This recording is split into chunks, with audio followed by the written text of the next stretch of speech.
Hello aspirant, मेरा नाम मनोज रावत है और मैं आपका फिजिक्स एजुकेटर हूँ।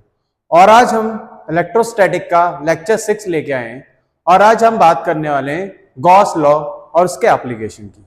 ठीक है, तो आज बात करेंगे हम गॉस थ्योरम की।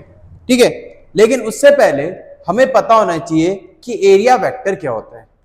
अभी तक 11th क्लास तक हमने एरिया को एज अ स्केलर क्वांटिटी लिया है, बट 12th क्लास में पूरा 12th क्लास में हम एरिया को वेक्टर क्वांटिटी मानेंगे। अब अगर मैं एरिया को वेक्टर क्वांटिटी मान रहा हूं तो मेरे को उसकी डायरेक्शन भी बतानी पड़ेगी। तो सबसे पहला जो टॉपिक हम स्टार्ट करने वाले हैं आज वो है हमारा एरिया वेक्टर। हम एरिया को as a vector quantity denote करने वाले। अब एरिया वेक्टर होता है क्या है? देखो, एरिया वेक्टर कुछ भी नहीं है। अगर मैं इसकी मैग्नीट्यूड की बात करूं तो जो कोई भी हमारे पास किसी भी सरफेस का जो एरिया होगा वो उसका मैग्नीट्यूड होगा और उसकी डायरेक्शन अगर हम उसके साथ एसोसिएट कर दे तो वो क्या कहलाएगा? एरिया वेक्टर कहलाएगा। तो एरिया वेक्टर की जो डायरेक्शन होती है वो हम हमेशा क्या लेते हैं? परपेंडिकुलर टू द सरफेस लेते हैं। क्या लेते हैं? परपेंडिकुलर टू द सरफेस लेते हैं। अगर मेरे पास मान लो ये हमारे पास कोई सरफेस है तो इससे परपेंडिकुलर हमारे पास एरिया वेक्टर कैसे होगा? ऐसे या ऐसे। अगर अब एरिया वेक्टर की दो डायरेक्शन हो सकती है कि हमें आउटवर्ड लेनी है, लेफ्ट में लेनी है या राइट में लेनी है। वो किस पे डिपेंड करेगा? वो हमारा 2D फिगर और 3D फिगर पे डिपेंड करेगा। तो सबसे पहले हमारा एरिया वेक्टर क्या होता है वो लिखते हैं। तो it is equal to magnitude of the area of surface and direction perpendicular to the surface। ये हमारा एरिया वेक्टर कहलाता है। तो जो एरिया वेक्टर होगा, अगर मैं बात करूं एरिया वेक्टर, तो वो क्या होगा? हमारा एरिया का मैग्नीट्यूड और उसके साथ हमने डायरेक्शन के लिए क्या यूज कर दिया? N cap. अगर हम छोटा एरिया लेंगे तो DS vector is equal to DS का मैग्नीट्यूड इनटू एन कैप, जो उसकी क्या बता रहा होगा? हमें डायरेक्शन बता रहा होगा। क्लियर है? तो ये हमारा क्या कहलाता है? एरिया वेक्टर कहलाता है। तो एरिया वेक्टर हमारा क्या होता है? स्केलर वेक्टर क्वांटिटी होता है। और हम क्लास 12th में एरिया को एज अ वेक्टर ही पढ़ने वाले हैं, जिसकी डायरेक्शन हम कहां से कहां दिखाएंगे? It is always perpendicular to the surface. अब कुछ इंपॉर्टेंट पॉइंट कि अगर मेरे पास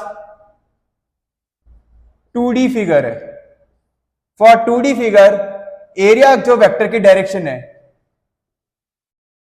direction is perpendicular to the surface in both direction। क्योंकि हमारे पास अगर कोई 2D सरफेस होगा, मान लीजिए 2D है, कोई शीट है, तो उससे परपेंडिकुलर हमारा ऊपर भी हो सकता है और नीचे भी हो सकता है। अगर मैंने इस शीट को ऐसे रख रखा है तो इससे परपेंडिकुलर इधर भी हो सकता है, इधर भी हो सकता है। तो एरिया वेक्टर की डायरेक्शन फॉर 2D जो हमारे पास फिगर्स है उनके लिए हमेशा क्या होगा? हमारे पास 2D फिगर्स के लिए हमारा हमेशा होगा इन लेफ्ट और राइट और इन अपवर्ड एंड लेफ्ट, दोनों डायरेक्शन में हो सकता है। किसके लिए? हमारा, अगर मैं बात करूं फॉर 2D फिगर्स के लिए। ठीक है, बट अगर मैं फॉर 3D की बात करूं, हम बात करें फॉर 3D, तो 3D के लिए हमारे पास मान लो 3D मैंने ऐसे ले लिया, हमने क्या ले लिया? एक क्यूब ले लिया। जैसे तुम्हारा रूम है तो रूम में हमारे पास 6 फेस होते हैं, किसी भी रूम में 6 फेस होते हैं। तो जो हमारा एरिया वेक्टर होगी उसका जो डायरेक्शन होगा, अगर मैं ये वॉल बोलूं, जैसे ये वॉल है हमारे पास रूम की, तो इससे आउटवर्ड में होने के लिए इससे इनवर्ड भी हो सकता है, लेकिन हम 3D फिगर के लिए क्या लेंगे? आउटवर्ड। अगर तुम्हारे पास मान लो तुम्हारे रूम का टॉप है तो उससे बाहर को जाते हुए एरिया वेक्टर, अगर तुम्हारे पास मैं लेफ्ट वाली दीवार अगर वॉल लूं तो उससे आउटवर्ड, राइट वाली से आउटवर्ड, यानी फॉर 3D फिगर जो एरिया वेक्टर होगा वो ऑलवेज आउटवर्ड डायरेक्शन होगा, ऑलवेज कहां होगा, आउटवर्ड डायरेक्शन होगा। दो और हैं बट क्योंकि 3D फिगर हम इसमें दिखा नहीं पा रहे तो हमारे पास क्या है, जो आउटवर्ड डायरेक्शन होती है वो हमारी क्या होती है, एरिया वेक्टर की डायरेक्शन होती है फॉर 3D। कोई डाउट किसी को? तो एरिया वेक्टर क्या है, हमारे पास एक क्वांटिटी है जो हमने एरिया को ही क्या बना रखा है, एक वेक्टर क्वांटिटी बना रखा है जिसकी डायरेक्शन हमेशा नॉर्मल टू द सरफेस होती है। अगर तुम किसी एरिया वेक्टर को, एरिया को क्या करोगे, रोटेट करोगे तो एरिया वेक्टर भी उसी के साथ उतना ही रोटेट होगा। अगर तुमने किसी एरिया को थीटा एंगल से रोटेट किया है तो एरिया वेक्टर भी थीटा एंगल से ही क्या होगा, हमारा रोटेट होगा। ठीक है, तो ये हमारा क्या कहलाता है, एरिया वेक्टर कहलाता है। कोई दिक्कत किसी को? तो एरिया वेक्टर हमारे पास क्या होता है, एक ऐसा वेक्टर जो हमारा, जिसका मैग्नीट्यूड तो एरिया के बराबर होता है और जिसकी डायरेक्शन हमारी क्या होती है, परपेंडिकुलर टू द सरफेस होती है। कोई डाउट किसी को? फटाफट नोट करो, जल्दी करना, जल्दी करो, फिर आगे बढ़ेंगे।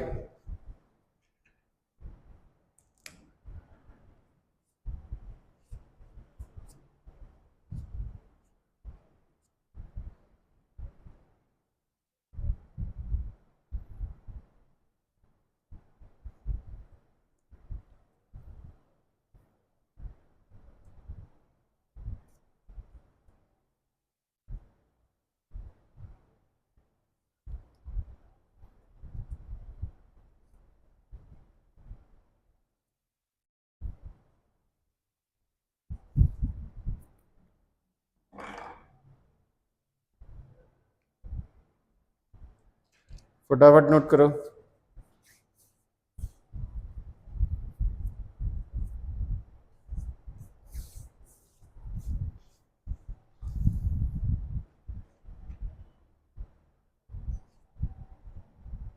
हो गया नोट? चलो अब बात करेंगे हम तुम्हारा कि फ्लक्स क्या होता है। तो हेडिंग डाल दो सब, इलेक्ट्रिक फ्लक्स। जैसे हमने 11th क्लास में वेलोसिटी फ्लक्स की बात करी है, वैसे हमारे पास क्या होता है, इलेक्ट्रिक फ्लक्स की बात करेंगे। अब इलेक्ट्रिक फ्लक्स क्या होता है, किसी भी एरिया से कितनी electric field lines of force, कितनी इलेक्ट्रिक फील्ड लाइंस हमारी क्या कर रही है, क्रॉस कर रही है, तो हमारा जो वो होता है फ्लक्स, वो उससे क्या होता है, प्रोपोर्शनल होता है। तो इलेक्ट्रिक फ्लक्स क्या होता है, it is proportional to the number of field line crossing a normal surface. लेकिन नॉर्मल सरफेस से बात कर रहा हूं, तो सबसे पहले बात करेंगे हम कि फ्लक्स होता क्या है। तो हेडिंग है हमारी इलेक्ट्रिक फ्लक्स, जिसको हम किससे डिनोट करते हैं, फाई से। ठीक है, इसको समझने के लिए और इसका फॉर्मूला समझने के लिए हम एक फिगर बनाते हैं। मान लो मेरे पास कोई फिगर है और मैंने ये इससे परपेंडिकुलर रखी है, किससे, इलेक्ट्रिक फील्ड लाइन से। तो समझ रहे हो, ये कुछ मेरे पास हमने कैसे रखा है, इस रिंग को या कॉइल को बोल सकते हैं, हमने ऐसे रखा है और इलेक्ट्रिक फील्ड लाइन इससे क्रॉस कर रही है। तो मेरे को पता है, अगर देखो ध्यान से, ये जो हमारे पास रिंग होगा, ये रिंग ऐसे, तो एरिया वेक्टर क्या होता है, इससे परपेंडिकुलर, तो एरिया वेक्टर भी किधर को होगा, इसी डायरेक्शन में होगा, एन कैप, और एरिया वेक्टर का, और इलेक्ट्रिक फील्ड भी इसी डायरेक्शन में। तो इससे क्या होगी, maximum number of field lines क्या होगी, पास होगी। तो जो हमारे पास टर्म होता है फाई ई, वो होता है हमारा ई इंटू ए, या अगर एरिया हमने डीएस ले लिया है तो डीएस, नहीं तो ई इंटू ए। हमारे पास ये हमारा क्या होता है, फ्लक्स होता है। क्लियर है इस केस के लिए? बट ये तो मैंने एक स्पेशल केस ले लिया। क्या ले लिया मैंने, स्पेशल केस। अगर मान लो, हमेशा ऐसा थोड़ी होगा कि जो हमारा एरिया वेक्टर होगा वो क्या होगा, हमारा इलेक्ट्रिक फील्ड की डायरेक्शन में होगा, या एरिया वेक्टर जो होगा वो हमारा क्या होगा, इलेक्ट्रिक फील्ड की डायरेक्शन में। ऐसा हमेशा तो हो नहीं सकता। तो मैंने एक ऐसा केस ले लिया जहां पे मैंने क्या करा, इलेक्ट्रिक फील्ड लाइंस तो ऐसे ली है, लेकिन एरिया हमने क्या किया, हल्का सा टिल्ट कर दिया। क्या कर दिया हमने, हल्का सा टिल्ट कर दिया। ठीक है, सॉरी ये हमारी क्या है, इलेक्ट्रिक फील्ड लाइंस है। और एरिया वेक्टर क्या होगा, इससे नॉर्मल होता है। देखो अभी बताया था मैंने, पहले केस में हमारा एरिया ऐसे था, तो ऐसे एरिया वेक्टर। अब हमने हल्का टिल्ट कर दिया तो एरिया वेक्टर भी क्या हो गया, हल्का सा टिल्ट हो गया। मैंने मान लिया कितने एंगल से टिल्ट हुआ, थीटा एंगल से। अब अगर मैं देखूं तो मैं एरिया के दो कंपोनेंट बना सकता हूं, एक थीटा के साथ वाला जो हो जाएगा हमारा ए कॉस थीटा, और इससे परपेंडिकुलर क्या हो जाएगा, ए साइन थीटा। अब ये बनाने का मतलब क्या है, अगर मैंने एरिया के दो कंपोनेंट लिए, इसका ये मतलब है जस्ट कि मैंने इस रिंग को दो पार्ट में तोड़ दिया। समझना है, ए कॉस थीटा क्या है, ऐसा रिंग का पार्ट होगा जिसके लिए एरिया वेक्टर क्या होगा, ए कॉस थीटा। अब अगर area vector A cos theta है तो पक्का रिंग उससे परपेंडिकुलर होनी चाहिए। ए कॉस थीटा ऐसे, तो पक्का उससे परपेंडिकुलर रिंग ऐसे आएगी कि नहीं आएगी, कोई दिक्कत, ए कॉस थीटा। और इलेक्ट्रिक फील्ड भी क्या है, इसी डायरेक्शन में जा रही है। ठीक है, फिर मैंने एक और प्लस दो पार्ट में तोड़ा, एक जो है उसका एरिया वेक्टर क्या है, ए साइन थीटा। अब ए साइन थीटा नीचे है ऐसे में, तो पक्का क्लियर हो रहा होगा जो रिंग है, ये जो कॉइल है वो कुछ ऐसे बन रही होगी, तभी तो रिंग से क्या होता है, हमेशा परपेंडिकुलर होता है, तो हमारा ऐसे हो जाएगा। तो एक रिंग ऐसे बन गई, मतलब इस रिंग के दो कंपोनेंट बने, एक ऐसे और एक ऐसे। बट इलेक्ट्रिक फील्ड लाइन तो कैसे जा रही है, ऐसे जा रही है, और ये हमारे पास क्या, ए साइन थीटा है। अब खुद ही देखो, तुम्हारे पास इलेक्ट्रिक फील्ड ऐसे, मान लो ये एरिया था, इसे हल्का टिल्ट में किया मैंने, इलेक्ट्रिक फील्ड लाइन ऐसे जा रही है, इसके दो कंपोनेंट बनाए, एक ऐसे और एक ऐसे। तो इलेक्ट्रिक फील्ड लाइन किससे पास होगी, जो इससे परपेंडिकुलर कंपोनेंट होगा। तभी हम जो फ्लक्स है उसका जनरल फॉर्मूला क्या लिखते हैं, इलेक्ट्रिक फील्ड और ए का वाला कंपोनेंट लेते हैं जो हमारा इलेक्ट्रिक फील्ड की डायरेक्शन में होता है या परपेंडिकुलर टू द सरफेस होता है, क्योंकि इसी केस में हमारा फ्लक्स पास हो रहा है। तो हमारा जनरल फॉर्मूला क्या बनता है, ई ए कॉस थीटा। और सबको पता है कॉस थीटा हटेगा तो क्या लगेगा, डॉट प्रोडक्ट। तो हमारे पास फ्लक्स का फॉर्मूला होता है ई ए कॉस थीटा, और यहीं से हम इसका डेफिनेशन बताते हैं, it is proportional to the number of field lines crossing a perpendicular area element। तो ये हमारा फ्लक्स हो गया। फ्लक्स का ये हो गया। अगर मैं यूनिट की बात करूं तो फ्लक्स की यूनिट क्या होती है हमारी, न्यूटन मीटर स्क्वायर पर कूलम। ठीक है, तो फ्लक्स की यूनिट होती है हमारी न्यूटन मीटर स्क्वायर पर कूलम। अब फ्लक्स जो होती है हमारी क्या होती है, स्केलर क्वांटिटी होती है। क्या होती है, स्केलर क्वांटिटी होती है। क्या होती है हमारी फ्लक्स, एक स्केलर क्वांटिटी होती है। ठीक है, फटाफट यहां तक नोट करो। गर्म बहुत है, एसी भी चल रहा है, तब भी बहुत गर्म है।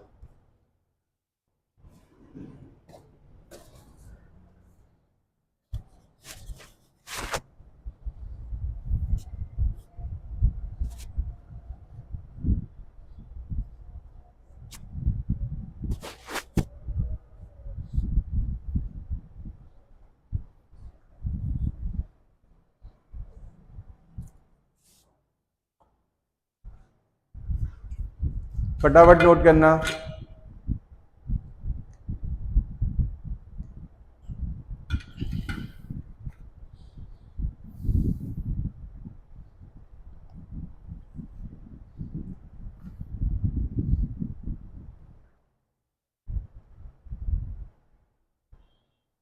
फ्लक्स क्या होती है हमारी, स्केलर क्वांटिटी होती है। ठीक है, एक और चीज समझा देता हूं, क्या कि यहां पे इसका डायमेंशन भी निकाल देते हैं। अगर डायमेंशन याद नहीं है तो बेसिक के याद होनी चाहिए। जैसे न्यूटन किसका होता है, फोर्स का, तो फोर्स का क्या होता है, M L T minus Q. Metre square का क्या होता है, एल स्क्वायर। और डिवाइड में क्या है, कूलम, कूलाम का क्या होता है, चार्ज का एटी। तो अगर हम इसे सॉल्व करें तो कितना आ जाएगा, m l क्यूब 2 और 1 +1 ऊपर जाके -1 तो t की पावर -3 और a की पावर -1। तो ये हमारा क्या हो जाएगा, इसका डायमेंशन हो जाएगा, किसका, हमारा इलेक्ट्रिक फ्लक्स का। कोई डाउट किसी को? अब ये हमारा पास इलेक्ट्रिक फ्लक्स था, इसके बाद बहुत इंपॉर्टेंट चीज आने वाली है, ठीक है। तो इलेक्ट्रिक फ्लक्स क्या होता है, किसी भी एरिया से कितनी number of field lines pass हो रही है उससे प्रोपोर्शनल होता है। अब है तो ये एक तरह से देखो, क्योंकि मैंने बोला डायरेक्टली प्रोपोर्शनल, लेकिन अगर मैं बोलूं इन रियलिटी तो हम तो बोलते हैं इलेक्ट्रिक फील्ड लाइंस क्या होती है, इमेजिनरी लाइंस होती है। यानी इसका ये मतलब है, सिंपल सी बात है, जहां पे ज्यादा नंबर ऑफ या इंटेंसिटी ज्यादा होगी इलेक्ट्रिक फील्ड की, तो ऑफकोर्स सी बात है वहां पे फ्लक्स भी क्या होगा, ज्यादा होगा, किसी सरफेस से पास।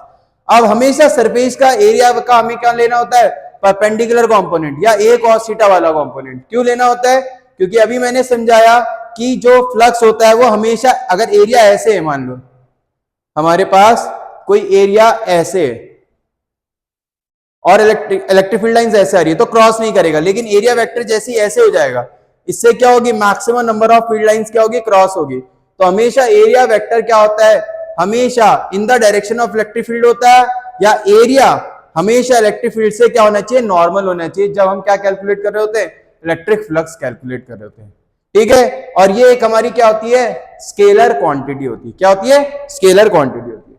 फटाफट इसे नोट करो जल्दी, फिर आगे बढ़ेंगे।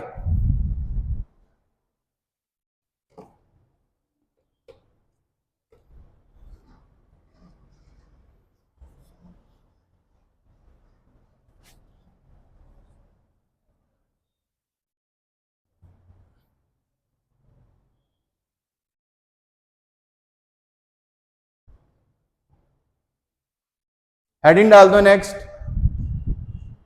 Gauss theorem.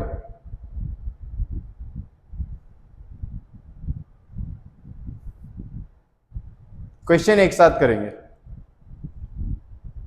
जेई के भी लगाएंगे, ठीक है, और नीट के भी लगाएंगे। चलो, तो नेक्स्ट टॉपिक डाल दो, जिसे बोलते हैं हम तुम्हारा क्या है, गॉस थ्योरम।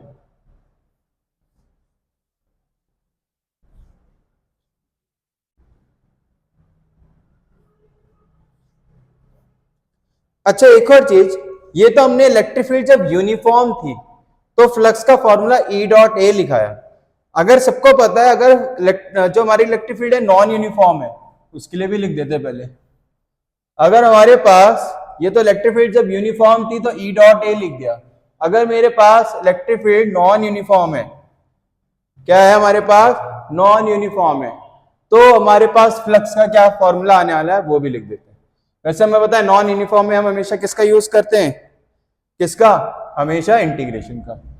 तो for non uniform EF flux E dot ds, छोटे से एरिया का निकाला और उसका क्या कर दिया हमने, इंटीग्रेशन कर दिया। तो फॉर नॉन यूनिफॉर्म हमारे पास क्या होता है, E डॉट ds का इंटीग्रेशन होता है। अब बात करेंगे हम तुम्हारा नेक्स्ट टॉपिक की, जिसका नाम है हमारा गॉस थ्योरम। बहुत इंपॉर्टेंट, गॉस थ्योरम। अब देखो, अभी तक हमारे पास इलेक्ट्रिक फील्ड निकालने का एक ही फॉर्मूला है, K/r² फॉर पॉइंट चार्ज। और अगर मैं कंटिन्यूस की बात करूं तो ऑफकोर्स ये बात है, हमने क्या पढ़े, linear charge distribution, surface charge distribution और हमारा वॉल्यूम चार्ज डिस्ट्रीब्यूशन। बट अभी तक हमारे पास केवल एक ही फॉर्मूला है इलेक्ट्रिक फील्ड निकालने का। तो यहां पे एक साइंटिस्ट आया था गॉस, और गॉस ने एक थ्योरम दी जिसके थ्रू उसने बोला कि इलेक्ट्रिक फील्ड तुम बहुत आसानी से निकाल सकते हो फॉर सिमेट्रिकल चार्ज डिस्ट्रीब्यूशन के लिए। किसके लिए, फॉर सिमेट्रिकल चार्ज डिस्ट्रीब्यूशन के लिए। अब क्या थी गॉस थ्योरम, कैसे उसने ये बताया, हम यहां पे पढ़ने वाले हैं। तो पहले तो गॉस थ्योरम होता क्या है, तो गॉस थ्योरम ने क्या कहा था, अगर हमारे पास कोई चार्ज Q है किसी भी क्लोज सरफेस के अंदर, किसी भी क्लोज सरफेस के अंदर कोई चार्ज Q है, तो ऑफकोर्स ये होता है अगर ये प्लस होगा तो इससे क्या निकल रही होंगी, इलेक्ट्रिक फील्ड लाइंस निकल रही होंगी, क्या निकल रही होंगी? इलेक्ट्रिक फील्ड लाइंस निकल रही होंगी। तो इस सरफेस को अब समझना ये, लेकिन मैंने ये जो है सर्कल नहीं है, ये क्या है? स्फीयर है। कोई एक पॉइंट चार्ज है और इसे किसी मान लो क्लोज सरफेस में, तो 3D सरफेस ने अगर इससे कितना फ्लक्स पास हो रहा होगा, वो किसने बताया था? Gauss theorem. तो गॉस थ्योरम ने कहा था इससे जो फ्लक्स पास होता है वो किसके इक्वल होता है? 1/ε0 times the total charge enclose by the Gaussian surface. और इस सरफेस को यहां पे हम थोड़ी देर के लिए क्या नाम देंगे? Gaussian surface. गॉसियन सरफेस वो सरफेस होता है जो हम अपनी तरफ से ड्रॉ करेंगे, जिसे हम बोलेंगे इमेजिनरी। ठीक है, और ये हमेशा हम क्या लेंगे? सिमेट्रिकल। किसके symmetrical? About charge distribution for class 12th, for class 12th। Otherwise हमारे पास नॉन सिमेट्रिकल के लिए भी निकाल सकते हैं, बट हायर ऑर्डर मैथमेटिक्स लगेगी। ठीक है, तो यहां पे हमारे पास ये गॉसियन सरफेस होता है। अब गॉस थ्योरम क्या कहती है? अगर किसी भी क्लोज सरफेस के अंदर चार्ज क्यों इंक्लोज है, तो उससे जो फ्लक्स क्या हो रहा होगा? पास हो रहा होगा उस गॉसियन सरफेस से, वो कितना होगा? 1/ε0 times the total charge enclose. ठीक है, तो क्या इसका हमारा स्टेटमेंट आ रहा है? It states that the total flux, अगर माइनस चार्ज होगा तो अंदर को आ रहा होगा, ऐसा कुछ नहीं है। ठीक है, टोटल फ्लक्स नेगेटिव आ जाएगा फ्लक्स तब। The total flux passing through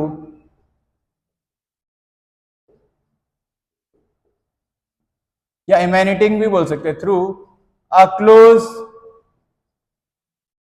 surface is equal to 1/ε0 times the total charge enclosed by Gaussian surface। ठीक है, Gaussian सरफेस। अगर मैं इसे मैथमेटिकल फॉर्म में लिखूं तो देखो, टोटल फ्लक्स पासिंग थ्रू था, तो फ्लक्स का फॉर्मूला हमें पीछे लिखाया था, क्या होता है? E.ds। बट हमें क्लोज सरफेस से बोला, तो मैंने यहां पे क्लोज के लिए ये यूज कर लिया। केवल ये क्या बताता है कि जो हमारा सरफेस है ये क्या है? क्लोज्ड है। इज इक्वल टू क्या होता है? 1/ε0 टाइम्स टोटल चार्ज इंक्लोज्ड। ये हमारा गॉस थ्योरम का स्टेटमेंट है। ठीक है, इसे भी प्रूफ भी करेंगे, बट ये हमारा क्या है? गॉस थ्योरम का स्टेटमेंट है। कोई डाउट किसी को? तो ये गॉस थ्योरम क्या कहती है? अगर मान लो इसके अंदर दो चार्ज होते हैं, Q1 प्लस Q2, Q1 और Q2, तो यहां पे क्या आ जाता? Q इंक्लोज कर ले, Q1 प्लस Q2 आ जाता। ठीक है, अगर यहां पे लाइन चार्ज होता कोई, तो हम उसी हिसाब से लैम्डा के टर्म में Q इंक्लोज निकाल लेते। तो हमारा फ्लक्स क्या कहता है, सॉरी हमारा गॉस थ्योरम क्या कहता है? किसी भी अगर हमारे पास क्लोज सरफेस है, उससे कितना फ्लक्स पास हो रहा होगा वो किसके इक्वल होता है? जो भी चार्ज उसके अंदर रिसाइड होगा उसके 1/ε0 टाइम्स के इक्वल होगा। कोई दिक्कत किसी को? अभी कुछ इंपॉर्टेंट पॉइंट भी लिखाने फ्लक्स के, किसके बारे में? तुम्हारे गॉस थ्योरम के। उससे पहले हम बात करेंगे किसकी? तुम्हारा बात करने वाले हम किसकी? इसके प्रूफ की। तो पहले हम प्रूफ करते हैं इसको। तो इसका प्रूफ करने के लिए मैंने इस सरफेस पे एक P पॉइंट ले लिया। क्या ले लिया? P पॉइंट ले लिया। और यहां पे मैंने एक छोटा सा ds एरिया ले लिया, और इसका एरिया वेक्टर कहां को आएगा? बाहर को। और इलेक्ट्रिक फील्ड लाइंस भी कहां है? बाहर को। और ये डिस्टेंस मैंने r ले लिया। क्या ले लिया? r ले लिया। तो ऑफकोर्स ये होता है मेरे को LHS से RHS प्रूफ करना होगा, और इसके अंदर क्यों मान रखा है हमने इंक्लोज, तो मैंने LHS पकड़ा। तो LHS क्या है मेरे पास? E.ds। अब अगर मैं देखूं इलेक्ट्रिक फील्ड भी बाहर को है, एरिया वेक्टर भी बाहर को है, तो दोनों के बीच में कितने का एंगल बना? 0 डिग्री। तो मैं बोल सकता हूं, अगर इसे खोलूं तो क्या आ जाएगा? EDS cos 0। दोनों के बीच में एंगल कितना है? 0। cos 0 कितना होता है? 1 होता है। अब इंटीग्रेशन के अंदर वो चीज रहती है जो वेरिएबल होती है। क्या इलेक्ट्रिक फील्ड कांस्टेंट होगी? कैसे? हमें गॉसियन सरफेस याद रखना है, ऐसे लेना है कि इलेक्ट्रिक फील्ड तुम्हारी कांस्टेंट आए क्लास 12 के अकॉर्डिंग। तो अगर मैं देखूं इस, जैसे मैंने पॉइंट यहां पे लिया है P, अगर मैं पॉइंट यहां पे भी लूं तो भी R दूरी पे होगा, अगर यहां पे भी लूं R दूरी पे होगा।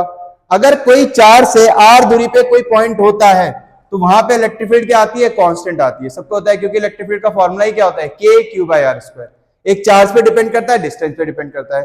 इसे ऐसे सपोज कर लो ना, फुटबॉल है, फुटबॉल के सेंटर में तुमने कोई चार्ज रख दिया, तो जो फुटबॉल का सरफेस होगा वो हर जगह 4 से क्या होगा? R दूरी पे होगा, रेडियस की दूरी पे होगा। तो क्या हो गया? हर जगह इलेक्ट्रिक फील्ड क्या आएगी? कांस्टेंट। अगर इलेक्ट्रिक फील्ड कांस्टेंट आएगी तो इंटीग्रेशन से क्या कर सकते हैं? बाहर। तो अंदर क्या बचेगा मेरे पास? ds। ds क्या है? हमने जो ये छोटा सा एरिया एलिमेंट लिया है, अगर मैं छोटे छोटे एरिया एलिमेंट का इंटीग्रेशन करूं तो इंटीग्रेशन मतलब भी हमने क्लास 11 में पढ़ा है, सबमिशन होता है। बट यहां पे क्या है? एक तरह से या एडिशन होता है। बट यहां पे क्या होता है? कॉन्टिन्यूअस के लिए, क्योंकि ये फिगर क्या है? कॉन्टिन्यूअस है, तो हमें छोटे छोटे ds का इंटीग्रेशन करना है। तो वो क्या आएगा? टोटल ऐसा आ जाएगा। हमें पता है इलेक्ट्रिक फील्ड किसके कारण? पॉइंट चार्ज के कारण। कितनी दूरी पे? R दूरी पे। कितनी बड़ी हमने? 1/4 पाई epsilon naught Q upon radius मैंने मान रखा R² हो गया, और इनटू S। S क्या है? इसका सरफेस एरिया हो गया टोटल। किसका? स्फीयर का। ये स्फीयर ही तो है हमारा गॉसियन सरफेस। कितना होता है? 4 पाई R²। R² से R² कैंसिल, 4 से 4 कैंसिल, पाई से पाई कैंसिल। कितना आ गया? 1/ε0 टाइम्स ऑफ Q। क्या इसके अंदर Q ही चार्ज था? तो हमें राइट में यही प्रूफ करना था। तो हमारा ये किसका प्रूफ आ गया? गॉस थ्योरम का प्रूफ आ गया। कोई दिक्कत किसी को? तो ये गॉस थ्योरम है कि किसी भी तुम्हारे, अगर हमारे पास कोई भी क्लोज सरफेस है उससे कितना फ्लक्स इमेनेट हो रहा है वो किससे डायरेक्टली, किसके इक्वल होता है? 1/ε0 टाइम्स टोटल चार्जिंग क्लोज। कोई डाउट किसी को? मेरे ख्याल से नहीं होगा। अगर है कोई डाउट तो बताओ। तो ये हमारा क्या हो गया? गॉस थ्योरम, और उसका क्या हो गया? प्रूफ हो गया। अब हम पढ़ने वाले हैं कि गॉस थ्योरम से हम कूलम्स लॉ को कैसे प्रूफ करेंगे। फटाफट इसे नोट करो जल्दी।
हो गया note?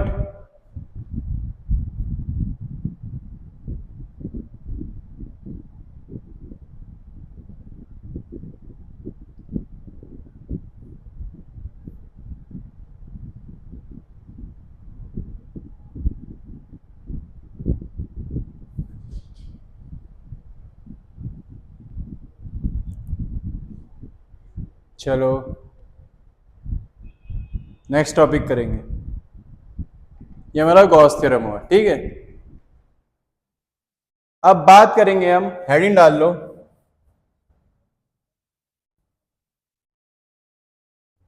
Deduction of Coulomb's law from Gauss theorem.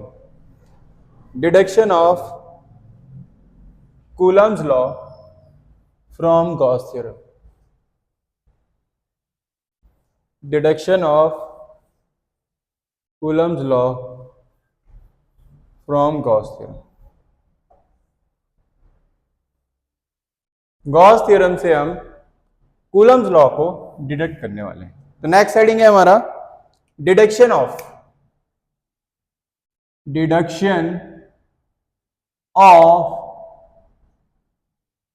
Coulombs law,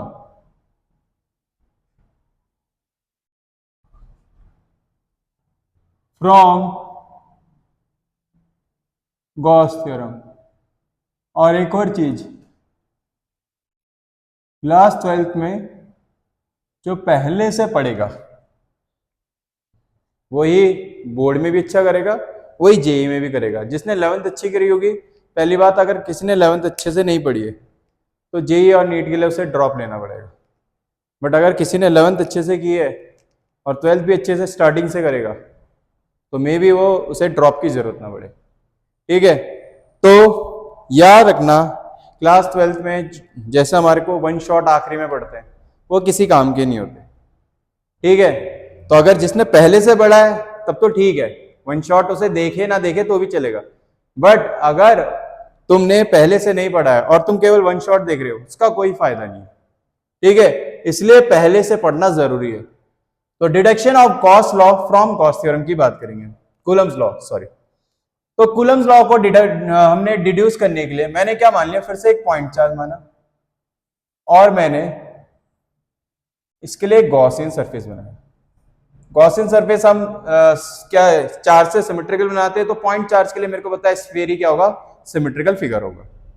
और मैंने पी पॉइंट पे एक सरफेस ले लिया ds, और सबको होता है पॉइंट चार्ज से इलेक्ट्रिक फील्ड बाहर को आएगी और इलेक्ट्रिक फील्ड जो एरिया वेक्टर है उसकी डायरेक्शन भी क्या होती है, आउटवर्ड होती है। तो क्या दोनों के दोनों सेम डायरेक्शन में आएंगे? अगर मैं कहीं पे भी लूं, ध्यान से देखना, चार्ज से इलेक्ट्रिक फील्ड बाहर जाएगी, अगर मैं यहाँ पे एरिया वेक्टर लेता तो भी वो सेम डायरेक्शन में जाएगी। ये हर किसी पॉइंट के लिए वैलिड है।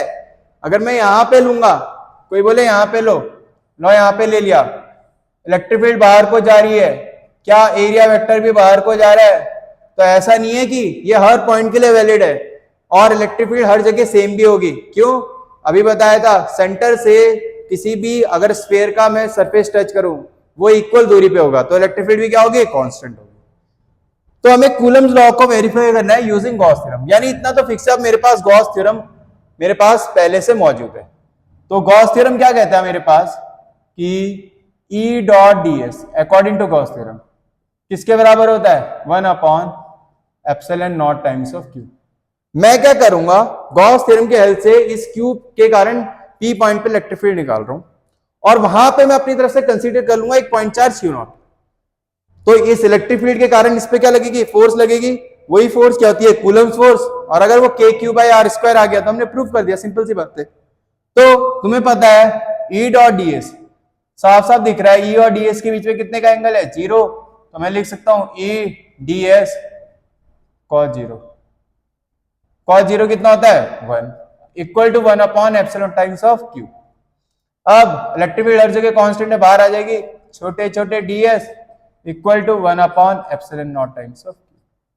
अब मेरे को पता है अगर मैं छोटे छोटे ds को ऐड करूं तो पिछले उसमें ही बताया था वो क्या होगा, टोटल सरफेस एरिया S हो जाएगा किसका, स्फीयर का, equal to 1/ε0 times of Q। कितना होता है वो हमें पता है, 4πr ले रखा है मैंने इसका, मान लो दूरी रेडियस r ले रखा है, तो 4πr² equal to 1/ε times of Q। तो इलेक्ट्रिक फील्ड कितनी निकल गई P पॉइंट पे, 1/4πε0 Q/r²। अब इसके कारण यहाँ पे इलेक्ट्रिक फील्ड आ रही है जो हमें वैसे पहले से भी पता है। अब लेकिन हमें गॉस थ्योरम से निकालना था तो गॉस थ्योरम से निकाला। अब यहां पे हमने अपनी तरफ से सपोज कर लिया कोई पॉइंट चार्ज है Q0 मौजूद है। तो अब इलेक्ट्रिक फील्ड में अगर कोई हमारे पास चार्ज अगर होता है तो उस पर क्या लगती है, फोर्स लगती है। उस फोर्स का फॉर्मूला हमें क्या होता है इस पे, Q0 E होगा। Q0 ऐसी रहने दिया, इलेक्ट्रिक फील्ड कितनी है, 1/4πε0 Q/r²। तो कितना आ जाएगा ये, 1/4πε0 Q इंटू Q0/r²। यही क्या होता है, कूलम्स लॉ होता है। तो हमने क्या डिड्यूस कर दिया यहां से, कूलम्स लॉ से, सॉरी गॉस थ्योरम से हमने कूलम्स लॉ को भी क्या कर दिया, डिड्यूस कर दिया। कोई डाउट किसी को, क्लियर है सबको? फटाफट नोट करो जल्दी, आसान सी चीज थी।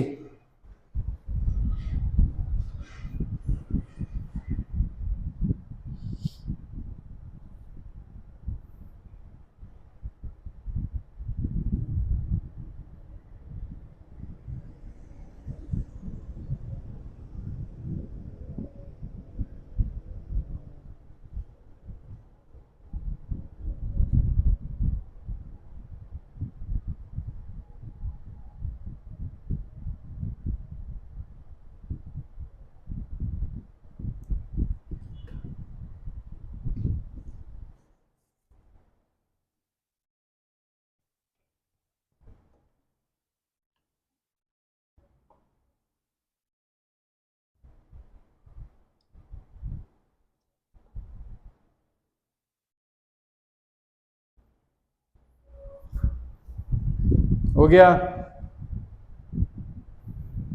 पहले कुछ पॉइंट लिखेंगे किसके रिगार्डिंग, गॉस थ्योरम के, फिर हम आगे बढ़ेंगे।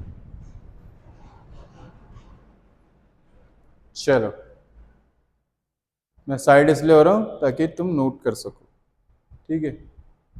हो गया तो बढ़ते हैं आगे, चलो ठीक है। तो नेक्स्ट टॉपिक है हमारे पास important points regarding Gauss theorem, जो बहुतों को पता ही नहीं होता। Important points regarding Gauss theorem.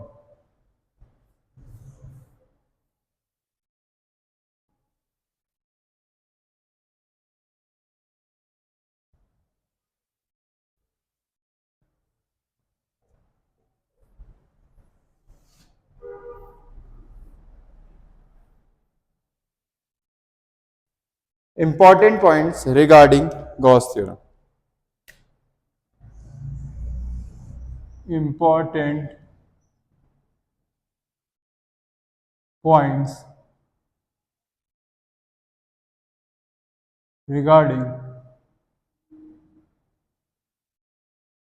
Gauss theorem.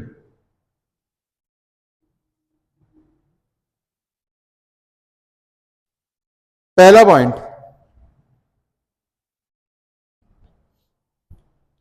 क्या है हमारा पहला पॉइंट, एक चीज याद रखना, जो इलेक्ट्रिक हमने गॉस थ्योरम पढ़ी थी, E dot D S equal to 1/एप्सिलॉन नॉट टाइम्स ऑफ क्यू, उसमें जो भी इलेक्ट्रिक फील्ड होती है लेफ्ट हैंड साइड में, E डॉट डी एस में जो ये इलेक्ट्रिक फील्ड होती है, it is due to all charges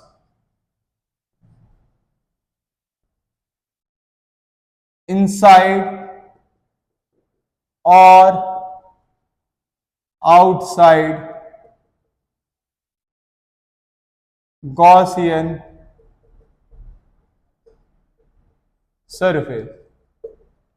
यानी अगर मेरे पास, सपोज करो, थोड़ा सा बड़ा बना देते हैं, ये कोई गॉसियन सरफेस है, ठीक है, और इसके अंदर चार्ज है Q1 Q2 Q3, और बाहर है Q4 Q5 Q6, और यहां पे कोई हमारे पास लाइन चार्ज भी है। तो जो ये इलेक्ट्रिक फील्ड है सरफेस के अलोंग जो भी हमने ऐड करी है E डॉट डी एस, ये electric field Q1 Q2 Q3 Q4 Q5 Q6 के कारण भी आएगी, और साथ में ये हमारे पास जो एलिमेंट है इसके कारण भी आएगी। यानी इलेक्ट्रिक फील्ड हर किसी के कारण आती है, चाहे बाहर हो चाहे अंदर हो, ठीक है। लेकिन जो हमारा सेकंड है, राइट हैंड साइड में जो हमारा 1/एप्सिलॉन नॉट टाइम्स ऑफ क्यू होता है, ये जो क्यू होता है ये हमेशा कौन सा आता है, इंक्लोज्ड चार्जेस के कारण आता है। जो ये क्यू होता है is sum of enclose charges. इसका मतलब जो ये क्यू होगा केवल इसमें क्या हो सकता है, Q1 Q2 Q3 का सम, बस, बाहर वाले नहीं लेने, ठीक है। तो ये इंपॉर्टेंट पॉइंट्स है जो पता नहीं होता है बहुतों को। तीसरा पॉइंट, कभी भी जो भी हम गॉसियन सरफेस बनाएंगे वो हम किसी जो पॉइंट चार्ज है उससे पास होते हुए नहीं बनाएंगे। क्यों? क्योंकि हमने पढ़ा हुआ है किसी पॉइंट चार्ज के ऊपर ही हमें उसके कारण इलेक्ट्रिक फील्ड डिफाइंड नहीं होती है। क्या नहीं होती है? डिफाइंड नहीं होती है। तो क्या है हमारा अगला point, Gaussian surface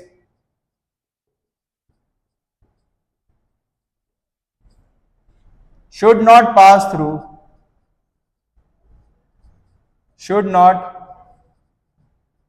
through point charges। अगला है, जो हमें गॉसियन सरफेस लेना होता है वो हमें सिमेट्रिकल लेना है अबाउट चार्ज डिस्ट्रीब्यूशन। पॉसिबल हो तो मैं बोल रहा हूं गॉस थ्योरम इज यूजफुल, बोल सकता हूं मैं, फॉर सिमेट्रिकल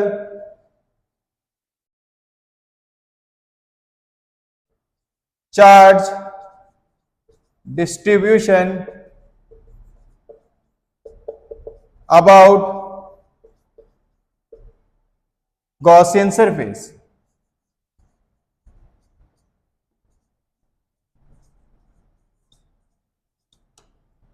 अगला पॉइंट क्या बोल सकते हैं, मान लो मेरे पास कोई कोन है, कोई सिलेंडर है और स्फेयर है, सबके अंदर चार्ज क्यों रखा है। अब क्यों रखा है, तो भाई इससे जो फील्ड लाइंस निकलेंगी वो तो सेम ही निकलेंगी, तो हर किसी से जो फ्लक्स पास हो रहा होगा वो सेम होगा। यानी वो केवल किस पे डिपेंड कर रहा है, सरफेस के नेचर पे नहीं बल्कि अंदर चार्ज इंक्लोज पे डिपेंड कर रहा है। तो मैं बोल सकता हूं फ्लक्स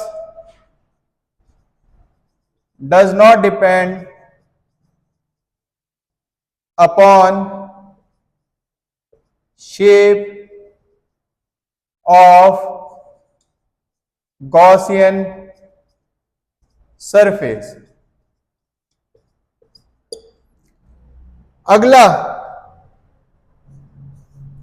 पॉइंट है, मेरे पास अगर कोई भी क्लोज गॉसियन सरफेस है और उससे uniform electric field lines pass हो रही है तो हमारा फ्लक्स हमेशा जीरो आएगा। क्यों, क्योंकि एक सरफेस से लाइंस इनकम आ रही है, अंदर आ रही है, तो उसके लिए फ्लक्स नेगेटिव होगा, और एक तरफ से बाहर जा रही है तो टोटल फ्लक्स क्या होगा, जीरो। लेकिन यहां एक कंडीशन है, ई मस्ट बी यूनिफॉर्म। ई क्या होनी चाहिए हमारी, यूनिफॉर्म होनी चाहिए। कोई डाउट, तो ये हमारे कुछ पॉइंट्स है, और भी पॉइंट्स है, पहले इन्हें नोट करो फिर ऑल पॉइंट्स के बारे में बात करेंगे।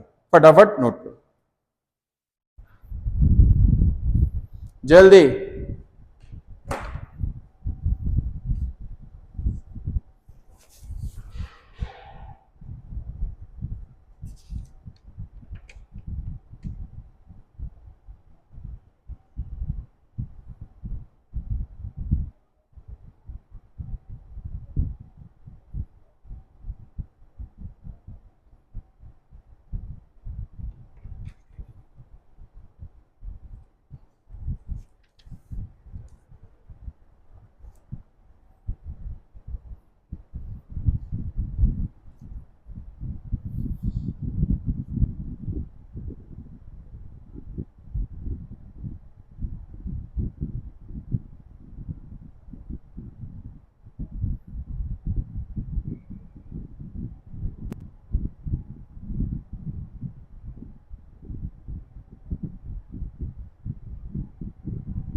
हो गया नोट।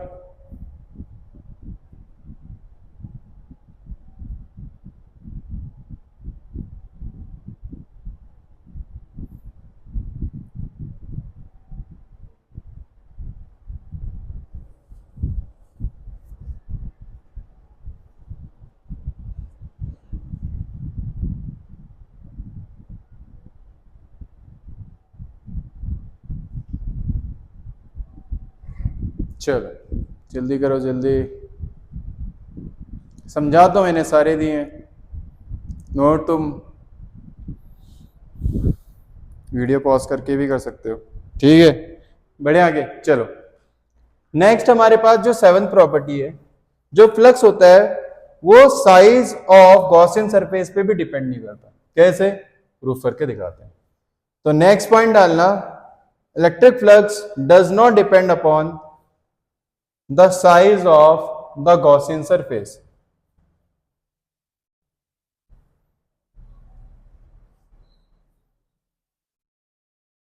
कैसे, देखो, तो सेवंथ है ना शायद, तो सेवंथ है हमारे पास, electric flux does not depend on the size of Gaussian surface. कैसे समझते हैं? देखो, मान लो मेरे पास एक चार्ज था Q और उसके लिए मैंने एक गॉसियन सरफेस S1 बनाया और एक बड़ा गॉसियन सरफेस S2 बनाया।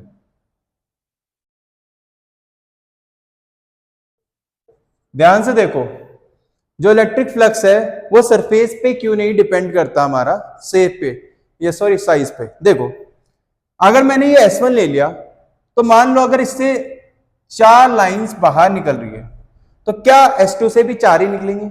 अब मेरे को इसे प्रूव करना है मैथमेटिकली कि फ्लक्स क्या होगा बराबर। तो पहले मैं φ1 निकाल रहा हूं, तो अकॉर्डिंग टू गॉस थ्योरम निकाल रहा हूं, तो E dot ds is equal to क्या आ जाएगा 1 अपॉन, और ये मेरे कितना आना चाहिए 1 upon epsilon times of Q आना चाहिए। तो देखो क्या होता है हमारे पास कि इलेक्ट्रिक फील्ड, अगर मैं मान लो यहां पे मैं एक छोटा सा ds ले रहा हूं और इसका डिस्टेंस r1 ले लेता हूं और इसका डिस्टेंस मैंने r2 ले लिया, ठीक है, और यहां पे भी ds ले लिया, तो इलेक्ट्रिक फील्ड कितना आएगा यहां पे? अगर मैं बात करूं फ्लक्स कितना आएगा E dot ds, electric field भी उसी डायरेक्शन में, ds भी उसी डायरेक्शन में, तो cos 0, और इलेक्ट्रिक फील्ड कांस्टेंट है तो बाहर आ जाएगी और यहां पे क्या बचेगा ds, ठीक है, cos 0 1 होता है। अब इलेक्ट्रिक फील्ड r1 दूरी पे कितनी होती है? पॉइंट चार्ज के कारण हमने पता है 1 upon 4 pi epsilon naught Q by r1 square, और छोटे छोटे ds, यहां वाला ds है अंदर के लिए, तो उसके लिए क्या होगा 4 पाई r1 स्क्वायर, r1 स्क्वायर से r1 स्क्वायर कैंसिल, 4 पाई से 4 पाई कैंसिल, कितना आ गया भाई Q अपॉन एप्सिलॉन नॉट, ठीक है। तो φ1 इसके कारण कितना आया हमारा, ये आया। अगर φ2 भी इतना ही निकाल दो तो सही है, मतलब किस पे डिपेंड नहीं कर रहा है, शेप पे डिपेंड, साइज पे डिपेंड नहीं कर रहा है, तो क्या आ जाएगा यहां पे भी E डॉट, यहां पे भी मैंने एक अब बाहर ds ले लिया जिसका n कैप बाहर है और इलेक्ट्रिक फील्ड भी सेम डायरेक्शन में, तो फिर से क्या आएगा E ds cos 0 आ जाएगा, cos 0 1 होता है, इलेक्ट्रिक फील्ड कांस्टेंट है बाहर आ जाएगी, यहां पे क्या चलेगा छोटे छोटे ds। अब इलेक्ट्रिक फील्ड इस पॉइंट में निकालना है Q के कारण, जो कितनी दूरी पे है R2 दूरी पे, ये बाहर वाला कितने सरफेस कितनी दूरी पे है R2, तो क्या आएगी electric field 1 upon 4 pi epsilon naught Q by R2 का स्क्वायर, कोई दिक्कत? और छोटे छोटे ds ऐड करूंगा तो आउटर का आएगा, कितना आएगा 4 पाई R2 स्क्वायर, 4 पाई से 4 पाई कैंसिल, R2 स्क्वायर से R2 स्क्वायर कैंसिल, कितना आ जाएगा Q बाय एप्सिलॉन नॉट। क्या मेरा φ1 भी यही आ रहा था, φ2 भी यही आ रहा था, यानी फ्लक्स किस पे डिपेंड नहीं करता, हमारा सरफेस पे डिपेंड नहीं करता, बल्कि किस पे डिपेंड करता है, हमारा फ्लक्स किस पे डिपेंड करता है, कितना चार्ज उसने इंक्लोज कर रखा है। कोई डाउट? यानी flux is independent of the size of the Gaussian surface. तुम इतना लो, किस पे डिपेंड करेगा, केवल हमारा किस पे, जितना चार्ज उसके अंदर इंक्लोज होगा। कोई डाउट? फटाफट नोट करो। तो ये नोट करना, ठीक है, और आज हम यहीं पे क्या करेंगे, अपना लेक्चर एंड करेंगे, और कल हम क्या पढ़ेंगे, एप्लीकेशन ऑफ हमारा गॉस थ्योरम पढ़ने वाले। कोई डाउट किसी को? फटाफट इसे नोट करो।